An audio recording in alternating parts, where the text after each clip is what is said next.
defense this year?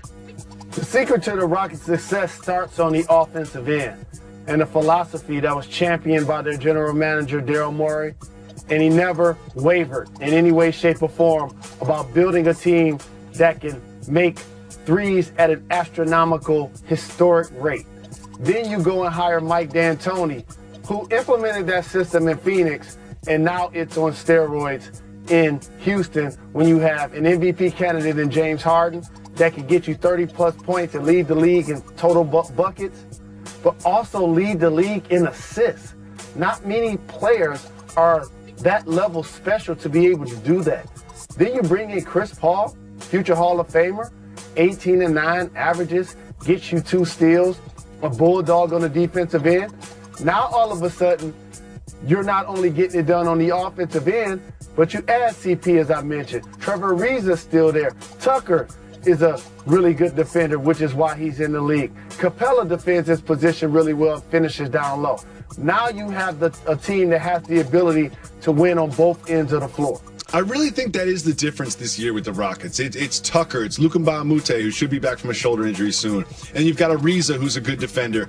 And James Harden has always been sort of like not exactly known as a great lockdown defender. But CP3, watching that game last night, it said to myself, I said, I don't think CP3 is the best defender in the league, but here's my question.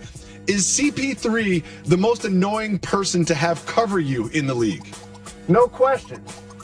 Especially for a point guard. Here's why. Because usually a guy that can play defense like him doesn't get you 30 points on the other end of the floor. And also, I vividly remember against the Oklahoma City Thunder late in games, CP3 being switched on to one Kevin Durant and playing him really well late in basketball games because the Clippers never got a small forward while he was on their team, which is probably one of the multiple reasons he decided to leave that squad. So, Jalen, something you always say is, I'm feeling myself. Do it. Feeling myself. Well, Clint Capella, I think, is feeling himself maybe a little too much during this Rockets streak. Here's what he said about their matchup with the Warriors. Quote, he's speaking on the Warriors? We have to keep the advantage on them by leading the Western Conference. It's going to be key for us to have home court advantage in the playoffs. To go over there to Oakland is obviously hard. That advantage is going to be key for us. And then he added, I expect to beat them. Jalen, what do you think about Clint saying he expects to beat the Warriors? Should the Warriors be concerned about the Rockets' success? Well, that's just a competitor and a professional and a peer. I've sat in the locker room many times and said, we're going to thump Mike and Scotty. Shaq and Kobe has no chance. What about Akeem the Dream? I can't wait to get him out on the perimeter and put him in the hezzy. Like, that's just what comes with it. They should be confident. The way they've not only played this year, but people underestimate the fact that Houston's been amongst the top 3 in the Western Conference really the last couple of seasons as James Harden has emerged. Clint Capella has been a part of that resurgence. So I understand where he is coming from.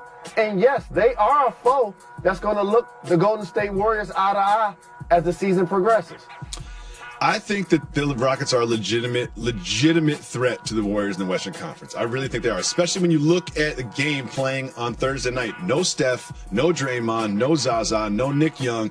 The Warriors could have some injury problems and lose to the Rockets in a 7-game series. Let's move on, though. I think the Ball family going to Lithuania is a terrible idea, but there are some people that are very excited about the Ball family going to Lithuania. Do you know who those people are?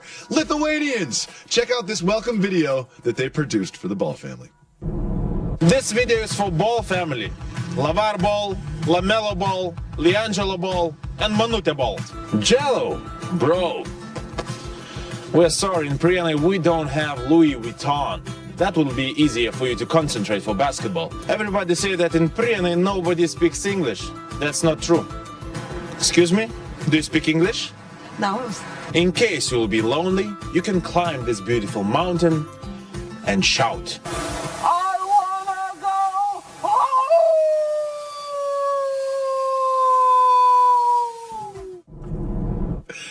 Do you think this video makes the Balls more excited to go to Lithuania or not want to get on the plane?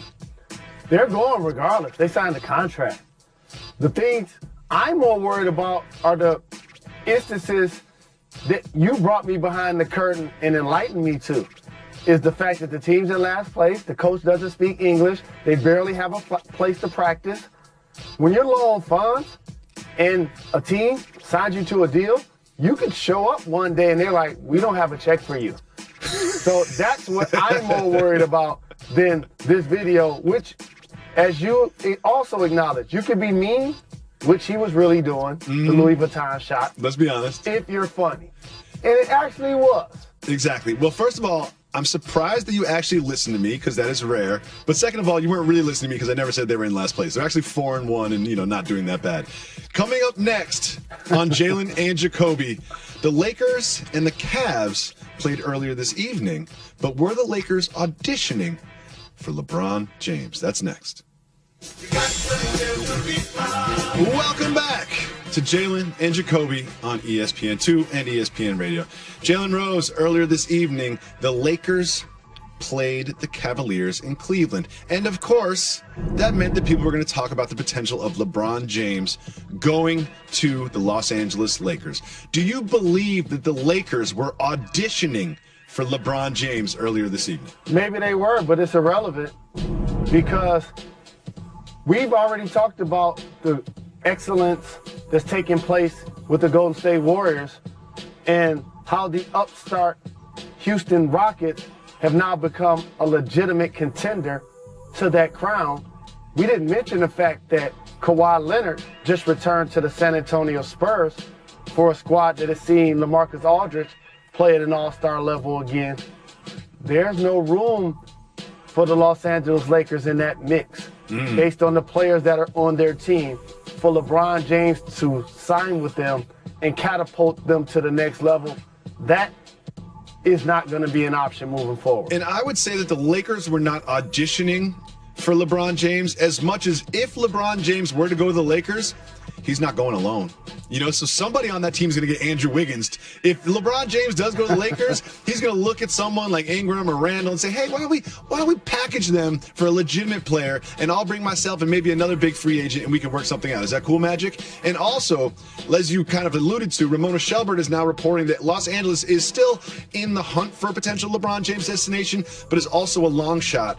And there was the news earlier this week about the potential of the Rockets. I really think that he will end up on the Cavs or the Rockets next year, don't you? I don't want to see mercenary LeBron. Oh, I do. I truly don't. I do. The guy has accomplished so much in his career. Like James Harden, got CP3 to come run with him. Like Russell Westbrook, got Paul George and Carmelo Anthony to come run with him. LeBron James was an individual that started that both ways. Going to Miami to run with Dwayne Wade, now returning to Cleveland and having people come run with him. That's what I would like to see. Isaiah Thomas did just that. Kyrie Irving didn't want to be there anymore. So for LeBron, who's dominated the Eastern Conference, I think he should find a way to not only stay in the East, not go to Philly, not go to another squad, but stay in Cleveland. Well, something tells me that there'll be a lot of opportunity in the upcoming months for us to talk about the future of LeBron James' career. Now, we'll be talking about the future of Will Smith's career. Will Smith has announced that he is producing a film based on Michael Jordan's sort of storied but not that successful run as a professional baseball player. You were entering the league right around when MJ played baseball. And my question for you is, how excited were NBA players when they found out that Michael Jordan was going to try to play baseball? I'm so excited, and I just can't hide it. There's so many great players in the league at that time that were future Hall of Famers but couldn't get a chip because Michael Jordan kept winning it. There were eras and levels to this in the 80s. Either the Lakers or the Celtics won 8 out of 10 championships. Then later in the decade, the Bad Boy Pistons got their back-to-backs. And then before you know it, the Bulls were ready. MJ was sticking out his chest. Scottie was coming into his prime. And before you know it, they went 3 straight. and then he goes to play baseball. Everyone's like, wait, he's going to play baseball? Like Michael So, Jordan's going to play people baseball? were scrambling. David Robinson, Patrick Ewing, Hakeem Olajuwon, Clyde Drexler, Reggie Miller, Mitch Richmond. So many Hall of Famers like, this is my chance to get a chip. And so this is not necessarily the reason why the Houston Rockets won the championship, Yes, it is. but Yes, I it is. give them credit because it is. they won the first one, though he came back later in that year. But then they followed it up with the second one. That's why I can't agree with your statement. So you always talk about players' lost tape years. You know, you always talk about that. So here's my question for you is, do you think the Wizards stint or the baseball stint are Michael Jordan's lost tape years? Wizards, no doubt about it. Because if he doesn't go play baseball, I can't with a straight face say that they would have won 8 straight championships because that's just insane. And But tell what Bill I Russell, will tell Bill say Russell that. is the game would look a lot different had he not tried to make that transition. Absolutely. Well, the game in the Eastern Conference would look a lot different if Gordon Hayward came back to the Celtics. Gordon Hayward is now without the walking boot, and that leads to some people speculating about his potential return, not for next season as we originally thought, but for this season. Jalen, do you believe it would be intelligent for Gordon Hayward to come back this year? I'm a huge fan. Got a chance to cover him and Coach Brad Stevens while they were at Butler. They made back-to-back Final Four runs. I followed his game, and you know that's been one of my guys. With that being said, the gentleman shattered his leg. Can everybody fall back? I don't anticipate that he's going to play basketball this year, and that's just fine. I'm think not so. complaining about it at all. Let him come back next year and get a full training camp, a full summer, a full training camp, and ease his way back in. We're not throwing him out there game 4 of the playoffs. See, I totally agree with you. I would never, ever just want Gordon Hayward to come back in the second round of the playoffs or whatever. However, I've put a deadline on this, and it is March 25th. They play the Kings that night.